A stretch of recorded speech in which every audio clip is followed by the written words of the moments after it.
Nakumbuka mvua kubwa ilikuwa imenyesha siku hiyo. Mimi nilikuwa ndani chumbani nimejifungia. Baba yangu alijua kwamba nimelala kwa sababu nilikuwa nishazima taa tayari chumbani kwangu. Lakini bado nilikuwa macho. Niliweza kuchungulia katika kona ya dirisha. Kama unavyojua, mtu ukiwa kwenye giza basi ni rahisi kuona nje kwenye taa, kwa sababu taa ilikuwa inawaka. Ingawa mvua ilikuwa bado inanyesha, lakini niliweza kuona kila kitu kilichokuwa kikiendelea nje. Nililiona gari la baba limekuja, na likiwa limesimama kwa nje. Mama alikuwa yuko busy kufunga geti kwa sababu ndio alikuwa ametoka kumfungulia baba. Basi bwana, baada ya kufungua geti mama alitaka kurudi ndani, lakini baba alifungua mlango kidogo wa gari na kuonekana kama anamuita mama. Ikabidi mama kulisogelea gari taratibu. Binafsi mimi sikusikia walichokuwa nakizungumza kwa sababu nilikuwa mbali, lakini pia mvua ilikuwa inanyesha. Lakini nilimuona tu baba akimpiga mama mateke. Kwanza alimpiga teke la tumbo. Mama alipepesuka sana na kudondoka chini. Hakukuwa na matope kwa sababu nyumba yetu ilikuwa na nyasi nzuri na sehemu lilipokuwa gari kulikuwa kuna zege. Kwa hiyo bila kujali mvua, baba alishuka kwenye gari. Alionekana kupepesuka, ni kama mlevi wa pombe. Alimfuata pale mama chini na kuanza tena kumpiga. Alionekana kuzungumza kwa hasira siku hiyo. Nilimuona namna alivyobadilika baba kama mnyama. Alikuwa kinyanyua mdomo kwa nguvu, japokuwa nilikuwa sisikii chochote. Mama alikaa chini na kujikunyata na huku akizuia tumbo lake. Alijikunja sana kuzuia tumbo. Sikujua kwa nini mpaka baadaye nilipokuwa mkubwa ndio nilikuja kugundua kwamba mama alikuwa akizuia kupigwa tumboni kwa sababu kipindi hicho alikuwa na ujauzito mdogo wangu Rajabu. Sikujua walikuwa nagombaniana nini, lakini niliogopa sana. Baba alionyesha hasira na alikuwa akimpiga mama pasipo hata huruma. Katika maisha yangu msikilizaji, nilikuwa sijawahi kumuona baba yangu hata siku moja akiwa kwa namna kama ile. Akiwa anampiga mama sikuwahi kuona. Baba yangu alikuwa ni mstaarabu tu, mswali suni. Kipindi hicho nikiwa ni mtoto wa pekee sana, alikuwa ananipenda mno. Hakuwahi kunipiga hata mara moja wala kunifokea. Na mara nyingi nilikuwa namuona yeye ni mtu poa sana kuliko hata mama. Mpaka siku hiyo nilikuwa nampenda baba yangu kuliko hata mama yangu. Sikuwahi kumuona akiwa amekasirika. Sikuwahi kumuona akiwa anampiga mtu yoyote, na wala sikuwahi kufikiria kama anaweza kunyanyua mkono na kumpiga mtu yoyote, achilia mbali kumpiga mama yangu. Alimpiga sana mama. Mama hakulia wala kupiga kelele. Alikuwa amekaa chini na kujikunyata. Wakati akiendelea kumpiga, alishuka mwanamama mmoja hivi. Alikuwa anaitwa Rahma. Na huyu nilikuja kutambulishwa kama ni shangazi yangu. Alikuwa ni mgeni ambaye alikuja kukaa kwetu kama wiki moja hivi, hapo nyumbani kwetu. Lakini sasa, ingawa ni mara yangu ya kwanza kumuona, lakini baba aliniambia kwamba ni shangazi yangu na alikuwa masomoni sijui. Nilimpenda sana Aunti Rahma kwa sababu alikuwa akiniletea vijizawadi vya hapa na pale. Alikuwa akinipenda na mara nyingi alikuwa akinitembeza sehemu mbalimbali. Aliposhuka niliona kama amemuinamia mama na kumongelesha maneno ambayo pia sikuyasikia, lakini akiwa anamnyosha kidole. Baada ya kumongelesha alimsukuma mama na viatu vyake virefu. Kwanza nilishangaa kwa namna alivyokuwa amevaa. Alikuwa amevalia kisketi kifupi, kisketi ambacho akiinama basi ungeweza kabisa kuona vilivyomo ndani. Alikuwa amevalia viatu virefu, minywele inaonekana. Nilishangaa kwa sababu kawaida kwetu sisi mtu kuvaa vizuri ni kujistiri na mahijabu na kujitanda sionekane nywele. Sikuelewa kwa kweli. Usiku ule kwangu kila kitu kilikuwa ni kigeni. Wakati nikiwa nawaza ni kitu gani kilikuwa kinaendelea, nilimuona shangazi Rahma akimvamia baba yangu. Walikumbatiana pale. Walianza kubadilishana vinywa. Ingawa mimi nilikuwa bado ni binti mdogo nikiwa na umri wa miaka 8 tu, lakini nilikuwa najua walikuwa wanafanya nini. Nilikwisha kuiona hayo mambo katika michezo ya kuigiza ya wa Nigeria na hata wazungu. Hivyo basi nilijua fika walikuwa wanashiriki nini. Nilishangaa. Sasa kama yule ni shangazi yangu, inamaanisha ni ndugu wa baba yangu. Nini hiki wanafanya? Kwa nini baba anabadilishana ndimi na yule shangazi mbele ya mama? Walikamatana mikono, walikumbatiana bila aibu. Babangu alinyanyua kigauni cha yule shangazi yangu Rahma na kutaka kuzimaliza zile jezi zote. Walihitaji kushiriki mchezo ule pale pale mbele ya mama yangu. Wakati huo mvua ilikwisha kukata na kulikuwa kuna manyunyu. Sasa mama kuona vile alinyanyuka na kuwavamia. Mume wangu, kuna watoto ndani. Mnataka kuleta nini? Mama alipiga kelele ambazo nilizisikia sasa. Na ndipo baba aliacha kufanya alichokuwa anahitaji kukifanya na kumvamia mama papo hapo. Alianza tena kumtandika na huko akimwambia kwamba simpangie maisha. Ile ni nyumba yake na kama hataki kuona kinachoendelea basi aondoke pale nyumbani. Kwa nini unang'ang'ania? Si uondoke? Baba alipiga kelele. Mama alikuwa anamwambia muogope Mungu na kuacha kufanya upumbavu mbele yake. Wewe si uondoke wewe. Yaani mwanamke umeleta mwanamke mwingine mpaka ndani. Lakini haushtuki? Hautaki kuondoka? Hebu ondoka, tuachie nyumba yetu bwana, tufanye mambo yetu. Tuwe tuna uhuru. Tuenjoy burudani. Rama aliongea na huku akiwa na msuta mama yangu. Mama hakusema chochote. Alinyamaza kimya. Alianza kutembea kwa shida kuingia ndani, lakini baba alimfuata na kuanza kumpiga tena. Sasa kule ndani mimi nilikuwa nimechanganyikiwa. Kwangu ile ilikuwa ni kama sinema. Kuna wakati nilijisi ni kama vile nilikuwa naota. Nikaanza kujifinya macho mimi mwenyewe kuona kama niko macho kweli. Sikuwahi kumwona baba kwa namna kama ile, wala sikuwahi kufikiria kwamba anaweza kumpiga mama yangu. Nilitamani kutoka na kuuliza, lakini niliogopa sana. Baba alikuwa tofauti na kawaida yake. Alimpiga mama kama mbwa, na baada ya kumaliza kumpiga aliingia ndani na shangazi Rahma. Walifunga mlango kwa ndani na kumwacha pale mama nje. Niliumia sana kiukweli. Mamangu alitembea mpaka katika kibaraza na kisha kujibanza ukutani. Kwa sehemu niliyokuwa sikuweza kabisa kumwona mama tena, kwa sababu aliegemea ukuta. Nilikaa pale dirishani mpaka nilipopitiwa na usingizi, nikalala. Na kutokana na kukesha usiku, nililala kweli asubuhi. Ulikuwa ni wakati wa likizo, hivyo basi hakukuwa na shule. Siku hiyo mama hakutaka kuniamsha mapema. Nilikuja kuamshwa asubuhi kwenye majira saa 3 hivi na dada wa kazi. Njoo mwage, shangazi anaondoka, baba anakuita, aliniambia. Nilijikuta na nyenyuka haraka kwenda kumwona shangazi. Alinichangamkia sana na kuniahidi kurudi tena. Ingawa ilikuwa ni siku ya kazi, lakini baba alikuwepo. Alionekana kuja kumsindikiza shangazi. Eti mama yuko? Nilijikuta na muuliza shangazi yule. Bado nilijihisi kama niko ndotoni. Mambo ya jana sikuyaona vizuri kama mambo ya kiuhalisia. Nilijihisi nimeota kitu kibaya. Wakati nikiwa nazungumza na Rahma, alikuwa anajiongelesha kama ni mtu mwema kwangu. Lakini kichwani kwangu nilikuwa nawaza kinazunguka mambo ya jana. Mama yako bado ana usingizi. Kwa nini umemwacha akalala mpaka sasa hivi? Baba alizungumza bila kujibu swali langu. Nilikuwa kimya sana.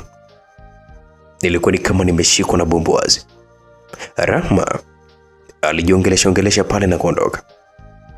Waliongozana na baba. Sikujua ameelekea wapi na wala hata sikujali. Nikamuuliza dada wa kazi. Nikamwambia jana usiku mvua ilinyesha. Bado nilikuwa katika wenge la usingizi. Akili yangu ilikuwa haijakubali kama baba anaweza kumpiga mama. Mimi sijui, nilikuwa nimelala. Lakini nje majani yameloa, itakuwa imenyesha. Kwa nini unauliza hivyo? Dada alijibu.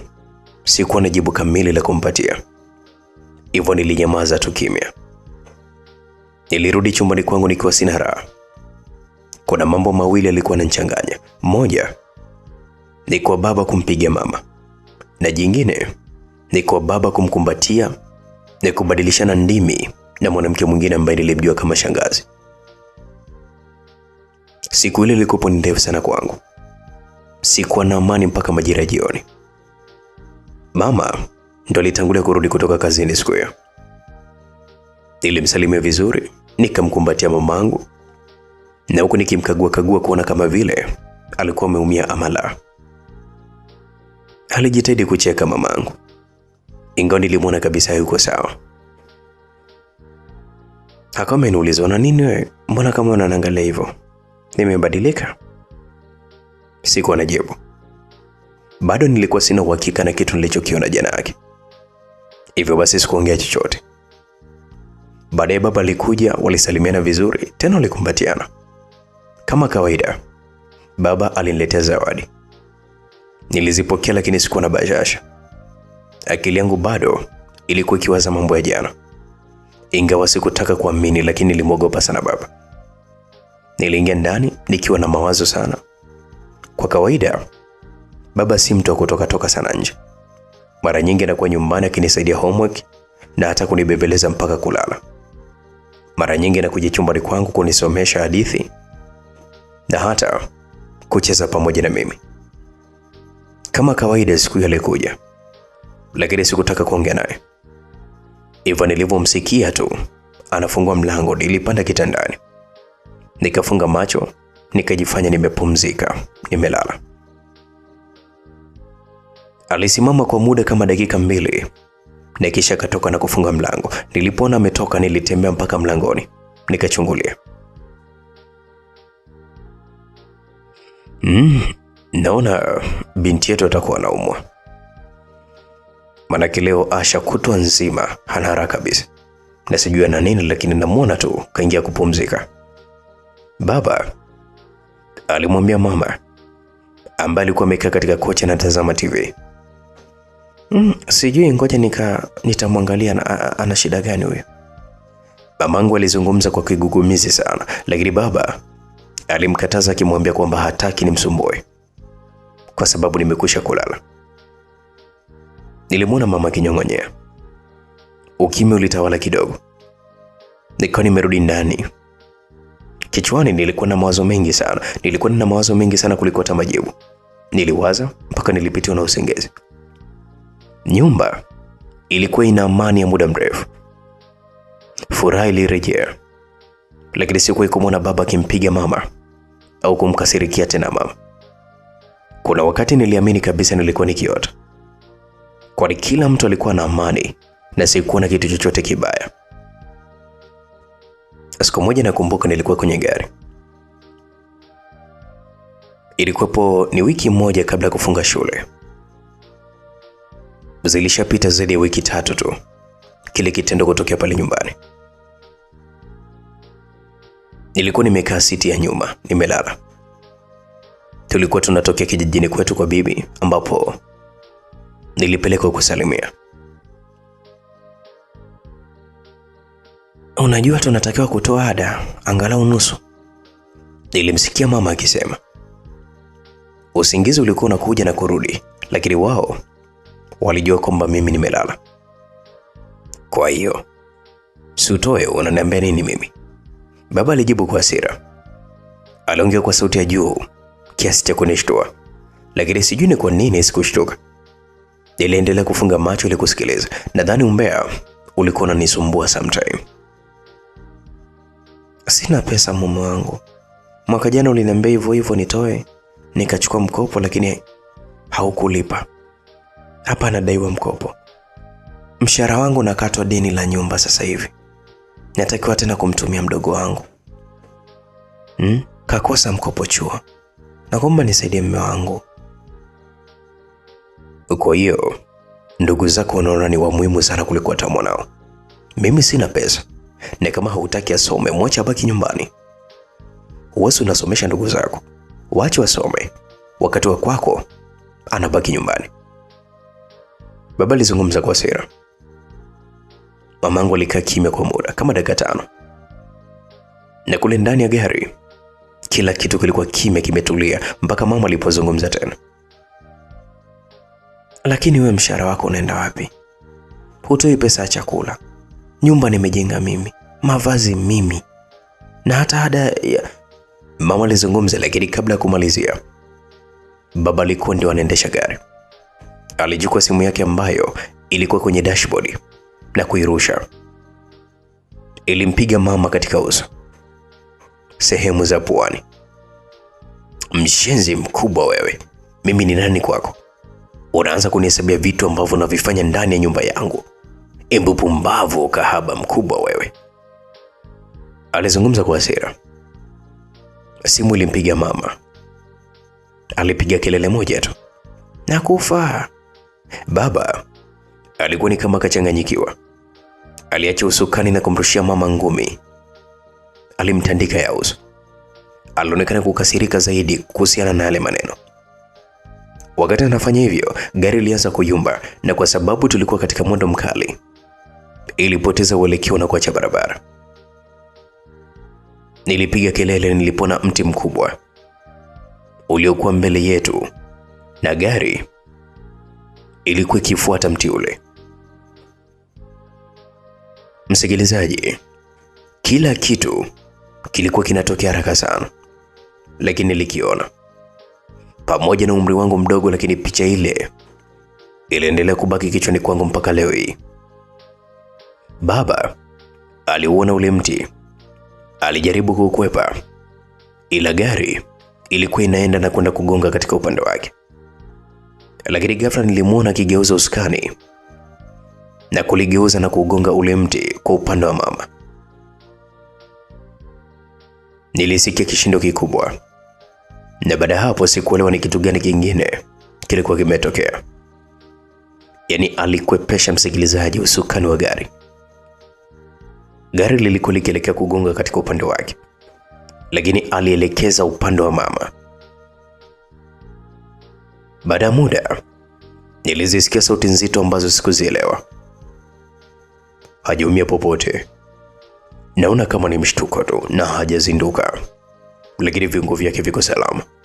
Atazinduka. Havuji damu kwa ndani. Mimi nilikuwa katika usingizi mzito.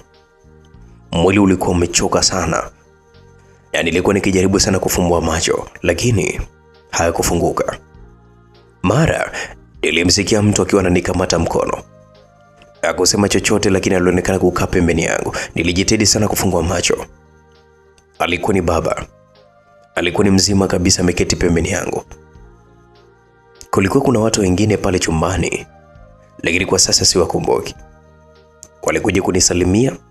Nilipepesa macho nikijaribu kuwaza kilichokuwa kimetokea. Nilijitahidi kunyanyuka, lakini baba alinikamata, alinirudisha kupumzika.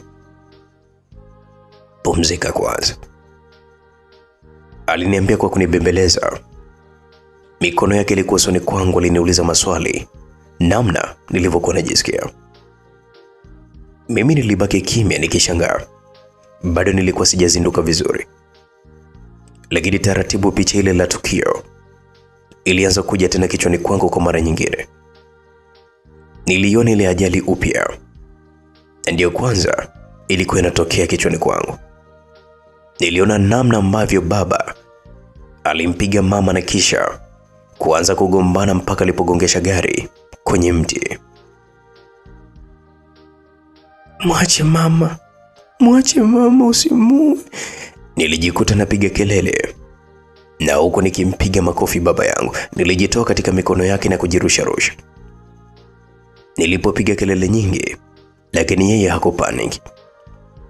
Alinishikilia chini na kuniambia kwamba nipumzike, ni mshtuko tu ajali, lakini nitakuwa salama. Nilijaribu kujitoa mikononi mwake, lakini nilishindwa. Nilipiga kelele sana mpaka nikachoka. Baadaye nilitulia mwenyewe. Aliwaomba watu waliokuwa mule ndani kutoka na kuniacha nipumzike. Alitoka na kuniacha mwenyewe. Alikaa nje kwa muda kidogo na kisha amerudi. Alikuwa na chakula na alitaka kunilisha. Tayari akili yangu ilikwisha kukaa sawa, na nilijua nini kilichokuwa kimetokea. Mamangu yuko wapi? Nilimuuliza baba baada ya kuingia ndani. Alijaribu kubadilisha mada lakini sikumruhusu. Bado nilikazania kujua alipokuwa mama yangu.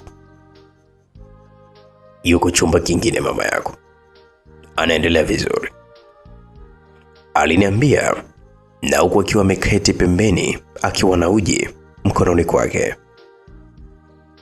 Nataka kumwona. Alikatakata na kuniambia kwamba nile kwanza, kama nataka kuonana na mama yangu nishibe.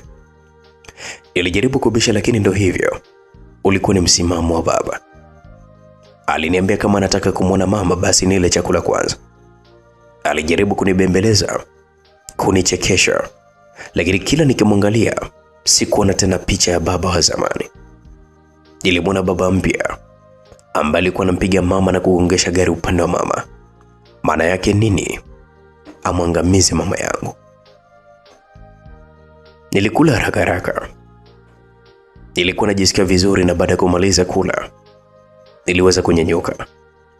Alinisaidia kunikamata akidhani kwamba labda nilikuwa nimeumia, lakini sikuwa nimeumia popote. Sikupata hata mchubuko. Kama alivyokuwa baba, mimi pia nilitoka salama. Kwa sababu nilikuwa katika siti yangu, nimefunga mkanda, lakini pia nilikuwa katika ule upande wa baba. Hivyo basi sikuumia popote nikiwa siti za nyuma. Nilitaka kwenda kumwona mamangu, lakini baba alinikatalia. Kwa namna alivyokuwa nakataa, nilijua ni lazima kuna kitu kibaya kimetokea. Moja kwa moja nilihisi mama amekufa. Nilianza kupiga kelele. Nilianza kumlaumu yeye kwa kumuua mama yangu. Alijaribu kunisina kuniambia kwamba mama yako yuko salama, hajafa. Lakini kwangu sikuamini. Nilihisi ananidanganya na kuniambia ukweli hataki. Pengine ananiambia tu uongo kwamba uko salama, lakini ni muongo. Basi kama kweli yuko salama, anipeleke kwenda kumwona. Basi bwana.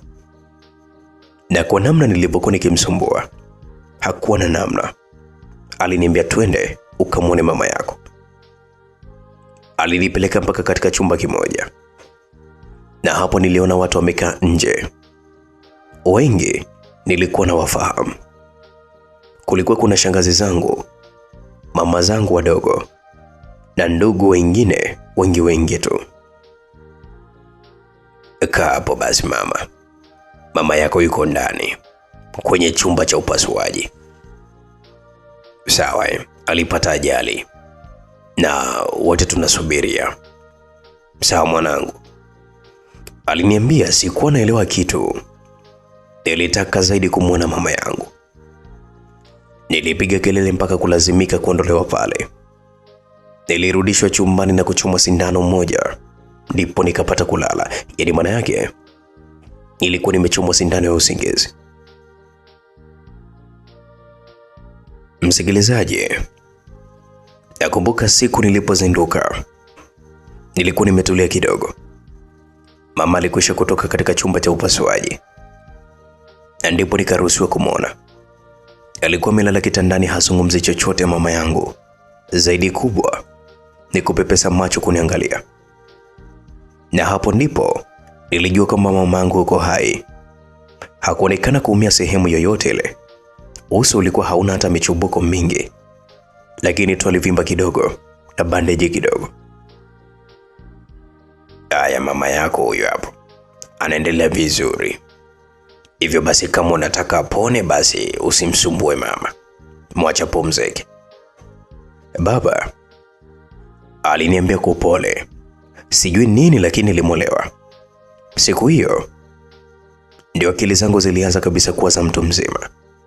Lakini pia siku hiyo hiyo ndio mara yangu ya mwisho kumwona mama hospitalini. Nilirudi nyumbani na huko baba aliniambia kwamba natakiwa kwenda bweni kwenda kusoma. Nililia sana. Niligoma kwenda lakini alikataa. Nakumbuka nilikuwa naingia darasa la 4 na baba alitumia kisingizio cha mtihani wa taifa kwa mimi kwenda kukaa bwenini. Hivyo basi eti kwamba, mwanangu, una mtihani wa taifa mbeleni, nenda kakae bweni. Nilitaka kwenda kumwona mama lakini alinizuia. Aliniambia kwamba mama bado ni mgonjwa na haruhusiwi kabisa kuonana na watu. Nilipelekwa bweni. Nilianza kusoma. Lakini kila nikimkumbuka mama nilikuwa nakumbuka tu kusoma kwa bidii.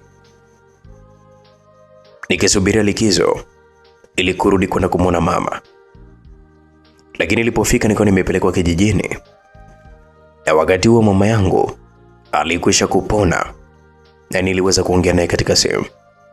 Alikuwa anazungumza vizuri tu. Na niliambiwa kwamba nina mdogo wangu wa kiume. Nilikuwa nina hamu sana kumwona na hata kumjua, lakini nilipigwa tarehe mpaka likizo mwezi wa 12. Kipindi nikiwa naingia darasa la 5. Walinihitaji kuendelea kukaa kijijini kwa bibi yangu, lakini nilikatakata. Nililia sana mpaka nikaruhusiwa kwenda kumwona mama yangu. Nilipofika nilichokiona kilinishangaza mno. Mamangu alikuwa amekaa katika kiti. Mamangu alikuwa amepoza kuanzia kiunoni kushuka chini. Mikono yake nayo ilikuwa ifanye kazi vizuri. Ilikuwa inanyanyuka kwa shida. Hivyo kila kitu alikuwa ni mtu wa kufanyiwa. Alikuwa anazungumza vizuri, lakini alionekana kama ni mtu aliyekuwa katika maumivu makali mno. Alijitahidi sana kutokunionyesha mimi kwamba alikuwa anaumia, lakini mama kweli alikuwa anaumwa. Ukweli nilikuwa katika hali ambayo nilikuwa nikimwonea huruma, na alikuwa katika hali ambayo ilikuwa ni mbaya. Basi msikilizaji, mdogo wangu kwa muda huo, ambaye wakati huo alikuwa na miezi 6 kama sijakosea, alikuwa haishi na mama. Alishachukuliwa na shangazi Rahma, na yeye mwenyewe ndio alienda kabisa kumlea. Kwa nilienda kumwona, niko nimefurahia sana kwamba mimi niko na mdogo wangu sasa. Kitu kilichoniumiza sana msikilizaji ni ile hali ya mama yangu. Si hali ya ugonjwa, bali hali yake ya kiafya. Alikuwa amekonda mno. Alionekana ni kama mtu mwenye mawazo. Kulikuwa kuna dada wa kazi pale nyumbani kwa ajili ya kumhudumia mama, lakini kama vile hakuwepo. Hakuna kitu kilichokuwa kinafanyika. Mama alikuwa ni mchafu. Nguo zinanuka. Alikuwa hawezi kufanya chochote, hivyo basi mara nyingi alikuwa akijisaidia papo hapo katika kiti chake na kuja kusafishwa baadaye. Lakini hakukuwa na mtu wa kumsafisha. Na huyo dada wa kazi naye alikuwa akimtukana mama na kumlalamikia kwa sababu eti alikuwa halipu vizuri pesa. Baba alikuwa si mtu wa kukaa nyumbani, na hata kama akikaa alikuwa kai chumba kimoja na mama yangu. Na kipindi mimi nipo pale nyumbani, unakuta najitahidi kweli kweli kuigiza kama yuko na mama, ili tu mimi niweze kumwona kama baba ni bora sana kwangu. Lakini alishindwa kunithaminisha na kunionyesha. Niliumia sana kumwona mamangu katika hali ile. Alikuwa ni mtu wa mawazo, mtu wa kufungiwa ndani. Dada wa kazi alikuwa na mizunguko mingi ya kwake binafsi. Alikwisha kuanza kujua mji vizuri. Alikuwa kwa mizunguko kila siku. alikuwa ni lazima atoke nje ya nyumba, kwenda huko, kwenda kudanga na kwenda kwa wanaume zake. Na mara kadhaa aliweza kumfungia hata mama ndani kutwa nzima bila hata kumpatia chakula, kwa sababu baba naye alikuwa hajali chochote. Anaweza kukaa hata wiki 2 pasipota kurudi nyumbani. Basi dada alifanya kile kitu alichokuwa anajisikia bila hata kujali kama kuna mtu atajua au pengine atapoteza kazi. Hakuwa anapika kwa wakati, na suala la kumbadilisha nguo mama lilikuwa ni mtihani mzito kwake. Nani wa kufua kila saa? Mtu mwenyewe atakuja kujichafua hapa. Mtu unaweza kumbadilisha nguo sasa hivi anajichafua. Bora tu yakusanye. Mimi nikija kufua nafua jumla. Mwache tu niarundiki mingo yake michafu.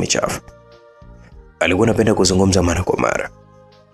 Hali ile kwangu ilikuwa inanumiza vibaya mno. Mama alikuwa hajiwezi hata kulishwa, alikuwa na uhitaji. Lakini angeweza kukaa kutwa nzima pasipota njaa bila kupata mtu wa kumhudumia. Nilazimika kubeba jukumu la kumhudumia mama yangu, kitu ambacho nilikuwa siwezi. Ilikuwa ni kumsafisha, kwa sababu lilikuwa ni jambo zito kwangu. Lakini kwa hali yake ile ile alijitahidi kujinyanyua na kujigeuza, na wakati mwingine nikalazimika mimi kutoka kwenda kuomba kwa watu msaada waje wanisaidie kumnyanyua mama. Wakati wa kurudi shule uliwadia, nikiwa nimekwisha kumaliza likizo. Nilikataa kabisa kwenda bwenini. Nilimwambia baba nahitaji kubaki na mamangu kumsaidia. Baba alijaribu kunibembeleza, lakini sikukubali hata kidogo.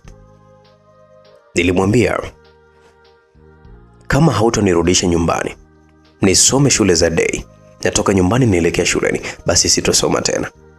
Alikasirika sana, alinitukana vilivyo. Babangu, msikilizaji, ananipenda kweli, na katika maisha yake alikuwa hajawahi kunikalipia wala kunipiga, lakini siku hiyo alinikasirikia na kuniambia kwamba nitaenda shule kwa lazima na pengine kunipiga makofi. Nilikata nikamwambia kwamba sitoweza kwenda, niko tayari kukaa na mamangu. Na tena nilizidisha kabisa kwamba yeye ndo sababu ya mama, kwa vile nilimwambia hivyo. Nilimwona baba akikasirika. Alivimba na kutaka kunipiga, lakini alijizuia. Alikuwa amekaa na kusimama mara kwa mara. Unakutana kaa anasimama. Na kwa namna alivyokuwa nilikuwa naogopa. Lakini mimi hasira zangu zilikwisha kunipanda. Nikamwambia baba siwezi kabisa kwenda shule kwa sababu mamangu anateseka mno. Baada ya kuona kwamba hawezi tena kunishawishi na kunibadilisha msimamo wangu, aliamua kunyamaza kimya. Alikubali na kuniambia kwamba sawa, utakaa nyumbani, atanitafutia uhamisho. Nikamwambia sawa. Aliniomba msamaha kwa kunikalipia na hata kunipiga, akiniambia kwamba haitakuja kutokea tena. Nilimwelewa baba. Sasa mimi niko na chumba changu, lakini kutokana na hali ya mama nilikuwa nalala naye chumbani kwake alipokuwa katelekezwa na baba. Kwa kuwa mara nyingi baba alikuwa halali nyumbani na siku akiwepo basi nalala chumbani kwangu. Hakuwa baba akilijua hilo. Usiku ule nilikuwa chumbani kwangu nikiwa najua kwamba baba hajarudi bado nyumbani, kwa sababu sikuiona gari yake. Niliamua kwenda chumbani kwa mamangu kumpatia japokuwa kampani kidogo, tupige story 2-3 nini basi. Nilitembea mpaka chumbani kwa mama, lakini ile nafika mlangoni nilisikia sauti ya baba akiongea taratibu. Nitakuwa, yani nimekuweka hapa, sijataka kukuacha kwa sababu watu wataniona mimi ni mnyama, lakini leo unataka kumgeuza mwanangu ili mimi anichukie. Umemwambia nini mwanangu? Baba alikuwa anamuuliza mama. Nilimsikia mama kikoa, ni kama vile alikuwa anataka kuzungumza kitu, lakini hakuweza. Ilikuwa ni kama vile alikuwa nakabwa na kitu. Sijui niliupata wapi ujasiri, lakini niliusukuma mlango kwa nguvu, nikigonga na kupiga kelele ili baba afungue, kwa sababu ulikuwa umefungwa kwa ndani. Baba ambaye alikuwa anajua kwamba nimelala alikurupuka na kufungua mlango. Muda huo taa ilikuwa imezimwa. Alinipiga kikumbo pale mlangoni na kutoka kukimbia, lakini kwangu sikumjali. Niliingia ndani nikawasha taa. Nikamwangalia mamangu. Nilimsogelea, alikuwa tingishiki wala nini. Nilichanganyikiwa nikafanya kama watu kwenye TV. Nilimwangalia mapigo ya moyo wake, hakukuwa na kitu. Mamangu alikuwa ametulia tuli kitandani. Basi bwana msikilizaji, nilianza kumsukuma mama. Nilianza kumtingisha, lakini hakutingishika. Sijui wazo lilikuja wapi. Nilimnyanyua kichwa kwa juu kidogo, nikaanza kumtingisha na huku nikimbonyeza kifuani. Mara ghafla alianza mama kukoa. Alikoa sana, ni kama anatafuta pumzi. Baba alikuwa anataka kukua mama kwenye gari, iliongea kwa hasira baada ya kuona kwamba kashamka na kukaa sawa. Aliniangalia mama kwa uchungu. Macho alikuwa ni mekundu sana, ni kama vile alikuwa analia kutwa nzima, ingawa alikuwa hali. Nilirudia tena maneno yangu na kumalizia kwamba namchukia baba. Hapana mwanangu, hakuwa anataka kuniua.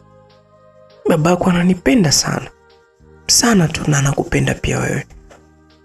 Ile ilikuwa ni ajali tu mwanangu, na hapa tulikuwa tunacheza tu. Hakuna anataka mimi kuniua mwanangu. Mamangu alijaribu kumtetea baba. Nilipandwa na hasira, nikataka kabisa kumsukuma mama, lakini nikiangalia macho yake nilimwona huruma. Hakuwa akilia, lakini machozi yalikuwa kimtoka. Alijaribu kunyanyua mikono yake isiyokuwa na nguvu ili kunifuta machozi, lakini alishindwa. Nilazimika kumfuta mimi machozi. Sikuongea chochote kwa mamangu kwa sababu nilikuwa na hasira mno, na niliona kabisa kwamba mama alikuwa anaumia sana. Mwanangu, usije kumchukia babako hata siku moja. Mimi naye tunaweza kugombana, lakini bado ataendelea kubaki kwa babako. Kama usije kumchukia wala kumkosea heshima. Nikamwambia, lakini mama, hakuna cha lakini. Yule ni baba yako, anakupenda sana na anakujali mno mwanangu. Kwa ni lazima kumsikiliza kwa kila kitu. Mambo yote anayoyafanya ni kwa ajili yako wewe. Wewe na mdogo wako. Anafanya kwa sababu anakupenda, na ndio maana nataka uende shule mwanangu. Aliongea kwa kujilazimisha, lakini nilishindwa kumalizia sentence. Machozi yalianza kumtoka mama, na tena nikalazimika kumfuta. Mama, nikienda utabaki na nani? Ilimuuliza. Alikaa kimya kwa muda. Kuna mfanyakazi, si kazi yako kunihudumia. Wewe bado ni mtoto mdogo, hautakiwi kubeba haya majukumu mwanangu. Nenda kasome, kapate elimu. Utakuja kuisaidia familia yako, kuna mdogo wako wa kumwangalia. Sitakuwa na amani nikijua kwamba hausomi kwa ajili yangu. Nataka ubaki shuleni mwanangu. Msikilize babako, rudi ukasome. Mama alikuwa katika maumivu makali. Si maumivu tu ya matendo aliyokuwa akifanyiwa, lakini pia alikuwa katika maumivu ya kimwili. Mama, una nini lakini? Mbona unakuwa hivyo? Nilimuuliza, na hiyo ni baada tu ya kuona kwamba anapumua kwa shida. Na kabla kunijibu, niliona pua zake zikitoa damu. Hazikuwa damu nyingi, lakini ilionekana ni kama kuna kitu kimepasuka kwa ndani. Mbona pua zinatoa damu mama? Vipi, zinauma? Nilimuuliza. Alitingisha kichwa na kusema kwamba hapana. Lakini nilijua kabisa mama anaumia. Akili yangu ilitaka kumpeleka hospitalini. Lakini ningempelekaje mama? Nilitoka kule chumbani, nilimfuata dada wa kazi. Nilimwambia kuhusiana na hali ya mama yangu na kumweleza kwamba tunahitajika kumpeleka mama hospitalini. Una hela wewe na kuuliza? Aliniuliza dada wa kazi. Nilimjibu sina. Akaniambia hata naye mwenyewe hana pesa na hawezi kuhangaika na mama. Alianza kulalamika kwa mambo mengi sana yule dada wa kazi.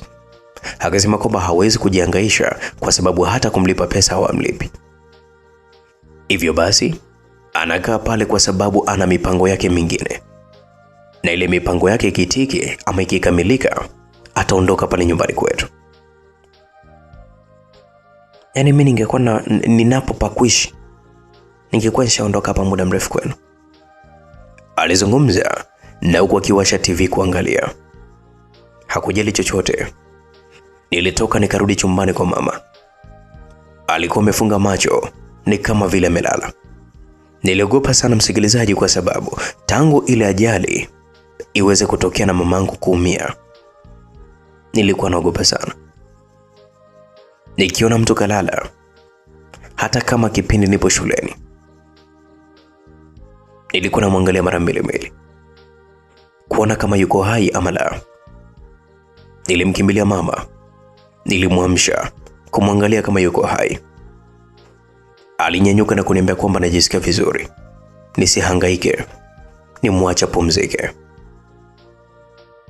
Msikilizaji, pamoja na kusema hivyo, lakini hakuwa akiendelea kabisa vizuri. Nilimwambia mama, tafadhali niende kuamsha japo majirani tu, lakini mama alikata na kuniambia kwamba yeye yuko vizuri. Sikuwa na namna zaidi ya kulala pembeni yake. Nilipitwa na usingizi mpaka asubuhi. Mama ndiye alikuwa mtu wa kwanza kuamka. Niliamka na kwenda kumfuata dada wa kazi ili kuandaa chai, lakini hakuwepo. Nilikagua chumbani kwake, nilikuta kwamba amekwisha kuchukua kila kitu chake. Nilikuja kumwambia mama. Mama hakuonekana hata kushtuka. Mwanangu, hata kama ni mimi nisingekaa. Ana zaidi ya miezi 6 alipwe pesa yake. Mama alizungumza kwa uchungu. Nilimwangalia nikamwambia mama, siwezi kabisa kwenda hata shule tena. Alinisina kunibembeleza, ila nilimwambia mama, hapana. Nikiondoka mama, hapa utakufa. Najua baba hatoi chakula nikiwa sipo, lakini mimi ananipenda, hawezi kuniacha nife njaa. Namjua nikiondoka ukabaki peke yako, basi atakuacha ufe humu ndani. Lakini mimi nikiwa hapo hawezi kufanya chochote mama. Najua ananipenda na naogopa nikimchukia nitabaki kukulinda mamangu. Naam. Msikilizaji, naweza nikarejea tena nikakwambia baba yangu alikuwa ananipenda kuliko chochote. Baba yangu alikuwa akinipenda mno. Kila wakati alikuwa akijaribu kunifanyia mambo ya kutaka nimuone mimi ni mtu mwema. Hakutaka nijue kwamba namna alivyokuwa kimnyanyasa mama. Nilikuja kugundua mateso aliyokuwa anampatia mama yangu baada tu ya kuanza kumhudumia. Alikuwa na makovu mengi sana mgongoni na kwenye mapaja. Alikuwa kachano na viwembe mgongoni. Alikuwa kachomwa na pasi ya umeme kwenye mapaja. Ingawa mama hakuwahi kunielezea wala kuniambia kilichokuwa kimetokea, lakini nilikuwa na akili zangu. Nilikuwa naona kwamba yale ni mateso ya mama aliyokuwa akiyapata kutoka kwa baba. Kila siku mama alisisitiza kumpenda baba. Alikuwa akisingizia kwamba yale makovu yametokana na ajali. Ajali naikumbuka vizuri, lakini wapi. Nilikwisha kujua sababu za kunidanganya ni nini, lakini sikudanganyika. Mara kadhaa nilijifanya ni mjinga tu kumwamini mama ili ajisikie vizuri, lakini moyoni nilikwisha kujua kabisa kwamba baba yangu ni mshenzi wa kutupwa, ni mshenzi wa tabia. Basi bwana, baba yangu aliendelea kabisa kunilazimisha kwenda kusoma bweni. Nikamwambia baba, kama ukiendelea kunilazimisha basi njoo chukua maiti shuleni. Nilikuwa namaanisha, na kweli alikubali. Nikawa nimebaki kutwa kumhudumia mama. Ingawa nilijaribu sana kumpenda, lakini baada ya kugundua ushenzi wa kwake yeye baba, kila kitu kilibadilika. Tulianza kuwa kama paka na panya. Sikuwa nikimheshimu tena baba yangu kama mwanzo, na hata alipokuwa akiniletea zawadi, nililazimisha tu furaha ya kiunafiki na hata kuzipokea na hata kucheka, lakini sikuwa tena furaha kabisa.